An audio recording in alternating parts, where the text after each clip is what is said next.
Hello everyone. Welcome back to the Diplomacy course. We will continue with Chapter 8, Practice of Diplomacy, Negotiation, Mediation, and Diplomatic Agreement. In this chapter, we will first talk about negotiation, then mediation, and finally diplomatic agreement. Let's start with negotiation.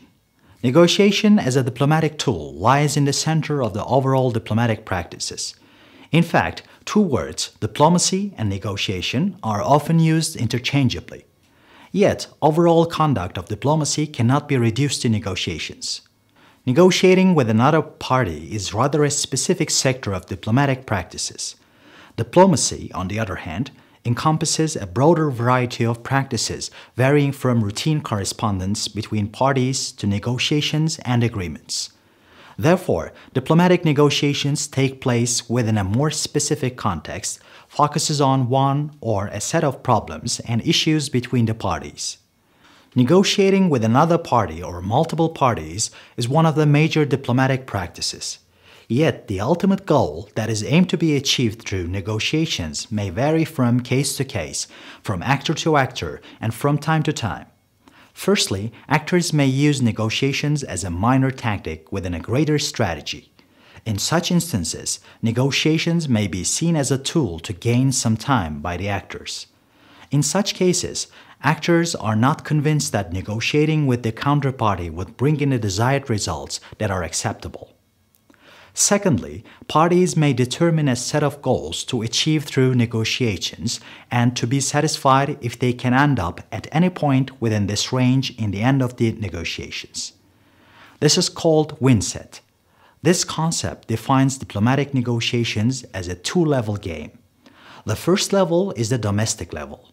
In the domestic game, the actor needs to consider different factors varying from satisfying the public to surviving in the office. The support that the actor mastered in the first level broadens the win set of the actor for the second level. In this regard, a win set is a set of desired outcomes that would be achieved through international negotiations. Thirdly, negotiating parties can be motivated for setting a norm in a broader level. This is usually the case for issues that concern a broad range of audience. For instance, negotiations on issues such as trade regimes, environmental issues, and humanitarian causes can be given as instances of such negotiations. In these cases, negotiations are usually conducted within the form of a congress or convention, and multiple parties interact through these platforms. Let's move on to mediation. The need for and the use of mediation in diplomatic practices usually appear when there is a protracted conflict between two or more parties. In some cases, conflicts develop in a manner that gets stuck on a deadlock point. Consequences of the conflict become destructive and inhumane for all fighting parties. It is important to note at the outset that mediation has a long history in the conduct of inter-community affairs. Tracing the history of mediation can easily take us back to ancient times in pre-modern societies. Due to the lack of consolidation and centralization of state institutions, conflicts, violent or non-violent, had to be dealt within the local societal structures. Problems were facilitated through the intervention of locally respected figures.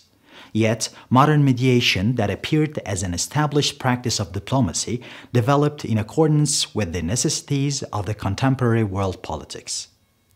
The definition of mediation is a good starting point to investigate the basics and the procedures of mediation. There are various approaches to mediation's general definition. Mediation is a conflict management tool used widely across a diverse set of contentious cases, running the gamut from divorce settlement talks to labor management negotiations to peace efforts between warring states.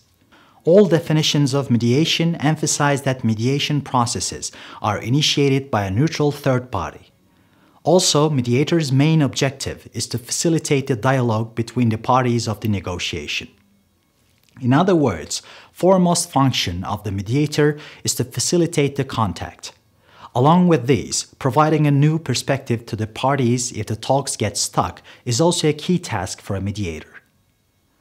Now let's talk about diplomatic agreement. The ultimate aim for a negotiation is to reach an agreement which avoids the use of force and brings a peaceful solution to the problem. Once a successfully mediated negotiation is finalized, the next step is to officialize the agreed conditions through a diplomatic agreement, of which clauses would be binding for all signatory parties.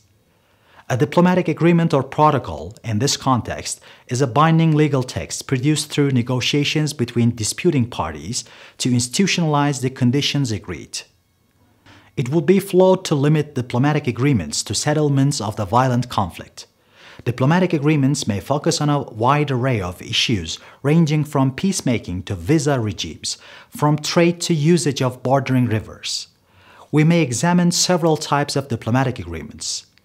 One type of the diplomatic agreement is multi-party treaties that regulate a general regime of a certain practice for the signatories.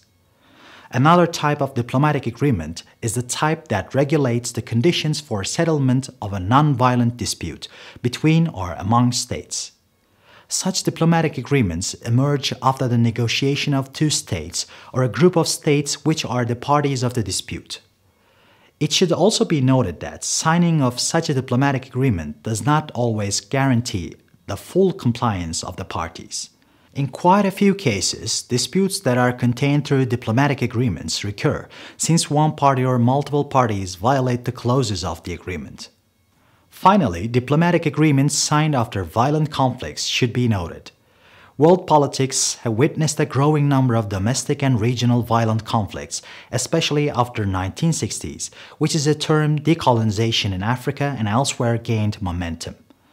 Many newly independent decolonized states have struggled with political and economic instability ever since.